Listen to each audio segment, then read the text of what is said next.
Sumugod ang ilang militanteng grupo sa Barangay Bailon sa Mati, Davao Oriental bilang pagkondena sa umano'y paggamit sa pangangampanya ng relief goods na nakalaan sa mga biktima ng Bagyong Pablo. Marami pa rin kasi daw goods na nakatambak lang sa covered court ng Kapitolyo at hindi pa naipamamahagi.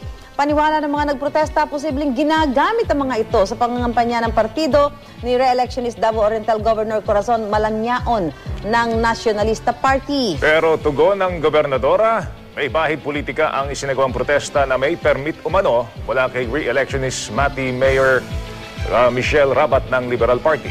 Nakakalaban kasi ni Rabat ang pinsan niyang si incumbent Vice Mayor Carlo Rabat ng United Nationalist Alliance at suportado ng gobernadora. Paglilinaw naman ng DSWD, hindi na pinapayagan ng mga lokal na opisyal na sumama sa pamahagi ng relief goods mula nang mag-umpisa ang campaign period. Pinaimbestigahan ng DSWD ang reklamo ng mga rallyista. Ito ang sabi nila. Kung meron pong ganong report, mabigay po sa amin ang araw at lugar kung saan po nangyari yon para mapaimbestiga po natin at nasa ganon, mabigyan po ng sanction yung tao namin kung totoong pumayag siya sa ganon. Kay ila mang itago ulihan sa Kapitol, makaingunta nga ilahagi lang gamitong panahon sa eleksyon. Kay kung gamit pa na para sa biktima, dugay na talaga panghatag. Kay dugay na ang biktima ng inahanglan o pagkaon. Hindi naman totoo yun. Kasi wala naman akong access dyan sa mga rice at saka sa mga relief goods.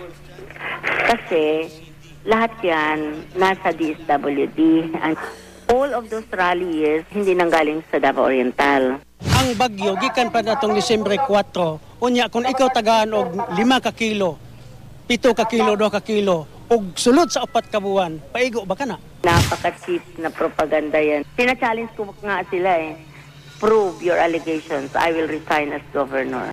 Si Governor Malanyaon siguro naglalagay ng political color. So kailangan sagutin lang that there is no such thing. Hindi naman siguro mahirap yun pag wala kang tinatago. San, last year pa nangyari yung Bagyong Pablo, bakit hindi pa napapamahagi yung relief goods? Ayun na nga, kaya nga, parang paano ba? May sistema ba ng pamimigay? Halimbawa, kasi di ba, kung yan nasa mga relocation center pa, mga evacuation center, talagang dapat bibigyan mo pa. Dahil hindi pa sila bumabalik. Pero kung nasa covered court, nakatambak doon, bakit nga? Kaya nga, oo. Siyempre, magiging questionable talaga ngayon yan. Na halimbawa, lalo na kung parang ang pamimigay ginagawa ng local government, di ba? Mag-e-election So, pero basta ang tanong dyan, bakit nakatambak? Paanhin mo ba yan? After a while, mabubulok din yung mga yan. Mabuti ng pakinabangan ng mga kababayan natin yan.